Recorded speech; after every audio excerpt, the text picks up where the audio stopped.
நாகூரிலிருந்து சாதிக் என்ற சகோதரர் கேட்குறார். கீழ் வரும் வசனத்தில், கீழே ஒரு வசனத்தை குறிப்பிடுறார். அந்த வசனத்தில் குறிப்பிடப்படுகின்ற 5 விஷயங்களில் 3 விஷயங்களை பற்றிய ஞானம் அல்லாஹ்வுக்கு மட்டுமே உண்டு, மற்றவர்களுக்கு அந்த ஞானம் இல்லை என்று தெள்ளத் தெளிவாக கூறுவதை காண முடிகிறது. ஆனால் கருவறையில் நிலவரத்தை அவன் அறிகிறான், அவன் மழையை பொழிவிக்கிறான் என்ற வாசக அமைப்பு அல்லாஹ்வை தவிர வேறெவரும் கருவறையின் நிகழ்வு பற்றி அறிய முடியாது என்றோ, மற்றவர்கள் மழையை பொழிவிக்க முடியாது என்றோ மட்டுப்படுத்துவதாக அமையதில்லையே. இதன் தத்துவம் என்ன அப்படின்னு கேட்குறார். அதாவது அவர் கேட்குறது என்ன கேட்குறாருன்னு கேட்டால், 31வது அத்தியாயத்தில் 34வது வசனத்தை பற்றி அவர் கேட்குறார். அதில் அல்லாஹ் 5 விஷயத்தை சொல்கிறான். 5 விஷயத்தை சொல்லும் பொழுது 3 விஷயங்களை என்னை தவிர யாரும் அறிய முடியாதுங்கிற அந்த வார்த்தையை போட்டு சொல்கிறான். 2 விஷயத்தை சொல்லும் பொழுது எனக்கு இது தெரியும்னு சொல்கிறானே தவிர மற்றவங்களுக்கு தெரியாதுன்னு சொல்லலை. அதையும் அந்த 5 விஷயங்களும் மறைவானதாக இருக்கும் பொழுது 3க்கு ஒரு விதமான வாசகத்தையும் 2க்கு வேறு விதமான வாசகத்தையும் ஏன் பயன்படுத்துகிறான் அப்படின்னு கேட்குறார். வாசகம் எப்படி இருக்குது அந்த வசனத்தில் என்று பார்த்திங்கன்னா, இன்னல்லாஹ இந்தஹு இல்முசா, கியாமத்து நாள் பற்றிய அறிவு அல்லாஹ்விடத்தில் தான் இருக்கிறது அப்படின்னு வந்துருச்சு. இது அல்லாஹ்விடம் தான் இருக்குங்கிறது மற்ற ஆளுக்கு இல்லைன்னு தெளிவான கருத்து வந்துடுது. அடுத்து ஒய் நஸ்ஜிலுல் கைஸ, மழையை அவன் இறக்குகிறான், மழையை இறக்குறான் வருதே தவிர இது பற்றிய ஞானம் எனக்கு தான் உள்ளது உனக்கு இல்லை அப்படிங்கிற மாதிரி அதில் சொல்லப்படவில்லை. அடுத்து 3வதாக ஒய் ஆலமு மாஃபில் அர்ஹாம், கருவறையில் உள்ளவைகளை அவன் அறிகிறான் வருதே தவிர மற்றவங்க அறிய மாட்டாங்கங்கிற அந்த ஒரு மட்டுப்படுத்தி என்ன செய்யலை, சொல்லப்படலை. 4வதாக ஒமா தத்ரி நஃப்சுன் மாதா தக்ஸிபு கதா, நாளை நம்ம என்ன சம்பாதிப்போம் என்பதை எந்த ஒரு ஆத்மாவும் அறிய முடியாது, இது அறிய முடியாதுன்னே வந்துடுது. 5வதாக ஒமா தத்ரி நஃப்சுன் பி ஐ ஆர்லின் தமூத், எந்த பூமியில் ஒரு ஆத்மா மரணிக்கும் என்பதை எந்த ஒரு ஆத்மாவுக்கும் அறிந்து கொள்ள முடியாது, எந்த மனுஷனை தான் எந்த இடத்துல வச்சு மரணிப்போம் என்பதை அறிய முடியாது. அப்போ இதெல்லாம் மனுஷனுக்கு முடியாது என்று 3 விஷயங்கள் இருக்கிறது. 2 விஷயத்தை பேசும்போது மழையை நான் தான் இறக்குவேன் உனக்கு தெரியாதுங்கிற மாதிரி எதிர்மறையாக கருத்து வர்ற மாதிரி இல்லை. கருவறையில் உள்ளது எனக்கு தெரியும்னு சொல்கிறதுனால மற்றவங்களுக்கு தெரியாதுங்கிற கருத்து வரமாட்டேங்குது. அப்போ 3 விஷயங்களை ஒரு ஸ்டைல்லையும் 2 விஷயத்தை வேறு விதமாக அல்லாஹ் சொல்கிறானே அப்படிங்கிறது அவருடைய கேள்வி. இந்த தத்துவங்கள் குர்ஆனில் நேரடியாக சொல்லப்படவில்லை. ஏன் இப்படி அல்லாஹ் பயன்படுத்தினான் என்று குர்ஆனில் இல்லை. இப்படி ஏன் பயன்படுத்தினான் என்று ஹதீஸுகள்லையோ அல்லது விளக்க உரை நூல்களில் கூட காணப்படவில்லை. ஆனால் இந்த வித்தியாசமான வார்த்தை அமைப்பு ஏன் பயன்படுத்தினான் என்று நம்ம சிந்திச்சு பார்க்கும் பொழுது இதுல ஒரு காரணம் நமக்கு விளங்குகிறது. அது என்னவென்று சொன்னால், நாளை சம்பாதிப்பதை ஒருவன் அறிய முடியாது என்று அல்லாஹ் சொல்கிறான் என்றால், அதே மாதிரி கியாமத்து நாள் எப்போது என்பதை அல்லாஹ் தான் அறிவான், யார் அறிய முடியாது.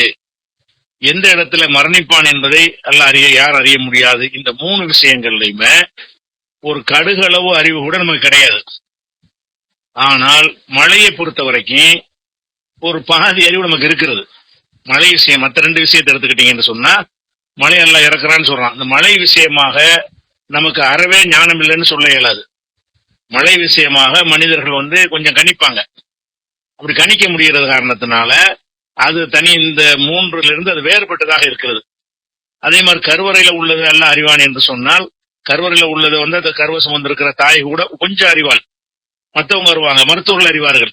அப்ப இந்த 2 விஷயங்கள்லையும் சில விஷயம் ஒரு பகுதி மனிதனுக்கு தெரிஞ்சதாக இருக்கிறது, முழு அறிவு தான் இல்லாம இருக்கிறது.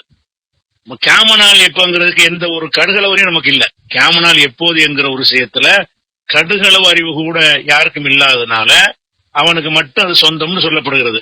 அதே மாதிரி நாளைக்கு ஒருத்தன் என்ன கிடைக்கும் என்பதை ஊகிக்கிறதுக்கு ஏதாவது கடுகளவுக்கு முகாந்திரம் நமக்கு இருக்கா? இல்ல. அதே மாதிரி என்னைக்கு எந்த இடத்துல ஒரு மனிதன் செத்து போவான் என்பதற்கு ஏதாவது அறிகுறி இருக்குமா? இருக்காது.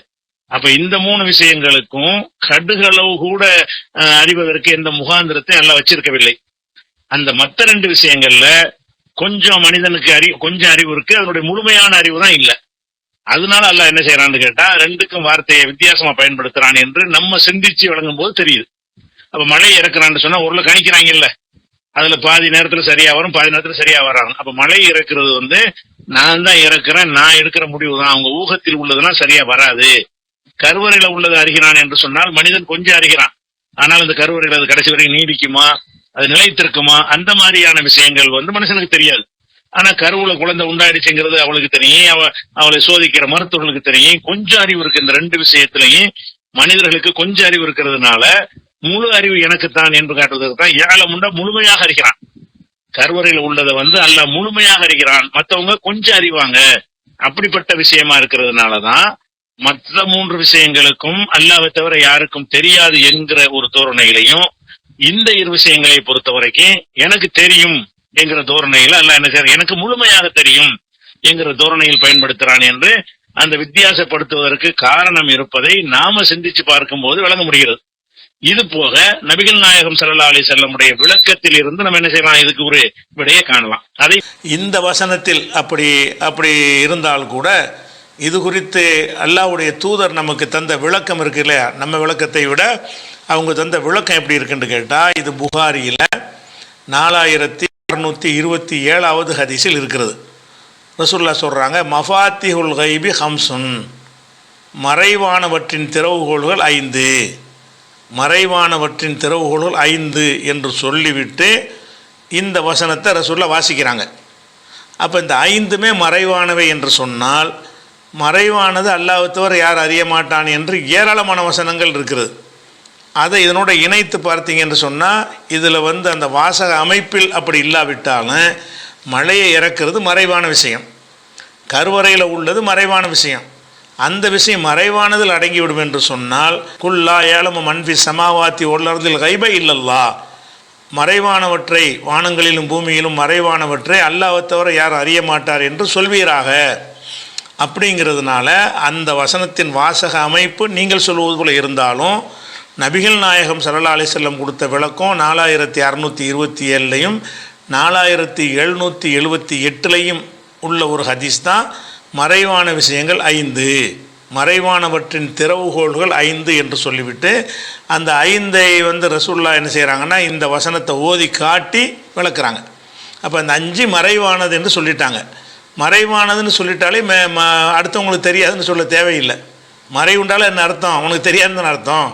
மறைவானது என்கிற ஒரு கணக்கில் வர்றதுனால அதை ஒரு விளக்கமாக எடுத்துக்கொள்ள வேண்டும்.